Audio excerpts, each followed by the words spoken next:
আজি আমাৰ ঘৰত আইতাৰ শ্ৰাদ্ধ আছে, মানে মানুহজনৰ আইতাকৰ, আৰু সেইকাৰণে এতিয়া এইবিলাক বুট মগু কল কুঁহিয়াবিলাক মই যিমান পাৰোঁ যোগাৰ কৰি থ'বলৈ চেষ্টা কৰিছোঁ। পিয়া কটা মানুহজন গৈছে পিয়া কটালে, পিয়া কটাৰ পৰা খুৰা খুৰী আহিব, পেহী আহিব আৰু খুৰাই শ্ৰাদ্ধ ভাগ কৰিব। সেইকাৰণে এতিয়া মই যিমানখিনি পাৰোঁ কৰি থ'বলৈ চেষ্টা কৰিছোঁ, আৰু ৰাতিপুৱাৰ পৰা এইখিনিৰ লগতে ব্যস্ত আছোঁ। আজিৰ দিনটো কেনেকৈ কি কৰোঁ আপোনালোকক দেখাই যাম দেই। আমাৰ শ্ৰাদ্ধ ভাগ কেনেকৈ কৰোঁ আপোনালোকক দেখাই যাবলৈ চেষ্টা কৰিম দেই। এতিয়া মই এইখিনি কৰি থওঁ অকণমান, তেওঁ আহি তেতিয়া পটাপট কৰিব পাৰিব, আৰু মই যিমানখিনি পাৰোঁ কৰি থ'বলৈ সদায় চেষ্টা কৰোঁ। আৰু বাকী আজি দেখাই যাম দেই কি কি কৰোঁ কি কি নকৰোঁ।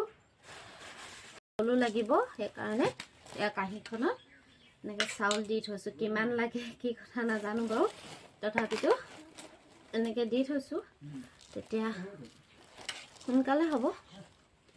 আৰু এয়া ভোজনীৰ কাৰণে চাউল, আৰু এইফালে পাচলি আছে ভোজনীত দিব লাগিব, আৰু এয়া পাচলি ভোজনী যিমান পাৰোঁ চবৰে অলপ অলপ ভোজনীত দিব লাগে বোলে, সেইকাৰণে চবৰে এনেকৈ অলপ অলপকৈ মই ভোজনীটো ঠিক কৰি থৈছোঁ। অকলে অকলে কৰি থকা যিহেতু, সেইকাৰণে যিমানখিনি পাৰোঁ সিমানখিনি কৰি যাবলৈ চেষ্টা কৰিছোঁ। আৰু এতিয়া এয়া পইচা 11 টকাৰ সৈতে মোৰ ভোজনীও হৈ গ'ল ৰেডি। এইটো ভোজনী ৰেডি হৈ গ'ল, আৰু এযোৰ কাপোৰ দিব লাগিব। এয়া মোৰ দোকানত কাপোৰ থাকেই, আৰু বেপাৰ কৰাৰ পৰা সেইটো এটা সুবিধা হৈছে, আৰু এইযোৰ কাপোৰ দিম। এইফালে কাপোৰ ৰেডি হৈ গ'ল, এইফালে ভোজনীও ৰেডি হৈ গ'ল। ইয়াতে সকলোবিলাক এনেকৈ মই থৈ দিছোঁ, সকলোবিলাক চিজিল লগাই হৈ গ'ল। আৰু আছে বাৰু, আৰু কি কি লাগিব আহি খুৰাই আহি সকলো ঠিক কৰি ল'ব। মই এনেকৈ এইয়া জেগাই জেগাই এনেকৈ থৈ দিছোঁ। এইফালে কল, আপেল, ফল মূল, এইফালে শৰাই এনেকৈ ধুনীয়াকৈ থৈছোঁ, আৰু এইফালে ভোজনী চাউল এনেকৈ ধুনীয়াকৈ থৈ দিছোঁ। আৰু তেওঁ আহি এইখিনি নিজে সকলোবিলাক ঠিক কৰি ল'বহি। এতিয়া এইয়া পাকঘৰ কামলৈ আহিছোঁ। এতিয়া আটাকেইটা ধুনীয়াকৈ মাৰি থৈ দিম। সকলোবিলাক কাম সময়মতে কৰিলে চব সময়ত হৈ যাব, আৰু সেইকাৰণে এতিয়া মই পাকঘৰ কামলৈ আহিলোঁ। শৰাইৰ যিখিনি কাম আছিলে সেইখিনি অলপ কৰি থলোঁ, আৰু সেইখিনি কৰাৰ পিছতে এতিয়া পাকঘৰ কামলৈ আহিছোঁ। যিহেতু ৰুটিকে খোৱা হ'ব, আৰু সেইকাৰণে এতিয়া আটাকেইটা বোলো মাৰি লওঁ লৰালৰিকৈ।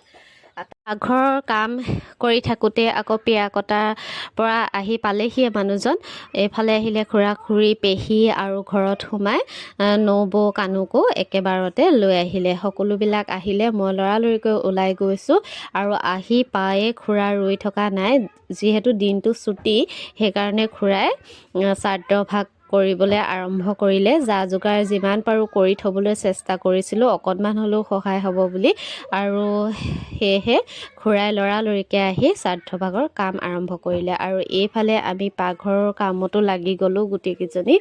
পেহী, টুকটুকৰ পেহী দেই এয়া, আৰু মই খুৰী সকলোবিলাক এনেকৈ লাগি গ'লোঁ কামত। মানুহ যিহেতু বৰকৈ মতা নাই, আৰু সেইকাৰণে থুলমূলকৈ শ্ৰাদ্ধ ভাগ এনেকৈ পাতিলোঁ। যিহেতু ৰুটিকে খোৱা হ'ব, আৰু সেইকাৰণে আমি পটাপট দেৰি নকৰি ৰুটি বনোৱা কামত লাগি গ'লোঁ গোটেইকেইজনীয়ে। কথা আড্ডা মাৰি মাৰি এনেকৈ আমি খানা যোগাৰ কৰিলোঁ। দিনটো ছুটি, আৰু ছুটিৰ কাৰণে আমি লৰালৰিকৈ কামখিনি কৰিবলৈ চেষ্টা কৰিছোঁ। তাতে আকৌ আজি শনিবাৰ, বজাৰো আছে, গতিকে দোকানো অকণমান দিগদাৰ হয় দোকানৰ কাৰণে, সেইকাৰণে লৰালৰিকৈ কামখিনি কৰিলোঁ। আৰু এতিয়া এয়া শ্ৰাদ্ধ ভাগিবলৈ হ'লেই, শ্ৰাদ্ধ ভাগিব, আৰু এতিয়া শ্ৰাদ্ধ ভগাৰ পিছতে আমি সকলোৱে ঘৰৰ গোটেইকেইটাই এনেকৈ আশীৰ্বাদ ল'লোঁ। আৰু শ্ৰাদ্ধ ভগাৰ পিছতে এয়া দেউতাহঁতক খাবলৈ দিলোঁ, আৰু এইফালে দেউতাহঁত খাই উঠিলে, আৰু আমিও লৰালৰিকৈ খাওঁ বুলি এয়া বহিছোঁ আৰু খাবলৈ গোটেইকেইটাই। খাই বৈ আকৌ সোনকালে থ'বলৈও যাব লাগিব পিৰা কটালে। শনিবাৰ যিহেতু দোকানত দিগদাৰ হ'ব নহ'লে, আৰু সেইকাৰণে আমি এনেকৈ গোটেইকেইটাই খালোঁ ধুনীয়াকৈ। আৰু খাই এতিয়া এয়া বিদায় দিবলৈ হ'ল, আৰু দেউতাই এনেকৈ সেৱাকাৰী বিদায় ল'লে তেওঁলোকে, আৰু তেওঁলোকক অকণমান আগবঢ়াই দিওঁ বুলি আমি ওলাই আহিলোঁ। আৰু এয়া মানুহজনে গাড়ীখন উলিয়াই লৈছে তেওঁলোকক থ'বৰ কাৰণে। আৰু সকলোবিলাক যোৱাৰ সময়ত অকণমান বেয়াও লাগে, কিবা কিবি অকণমান দিবলৈ চেষ্টা কৰিলোঁ, বৰ বিশেষ নহয় বাৰু। আৰু এনেকৈ সকলো আহিলে মনটো ভালো লাগে। আৰু শ্ৰাদ্ধৰ শেষত গোটেইকেইটাকে এনেকৈ মানুহজনে থ'বলৈ গ'ল। আজি ভিডিঅ'টো ইমানেই আছিল, ধন্যবাদ থাকিল।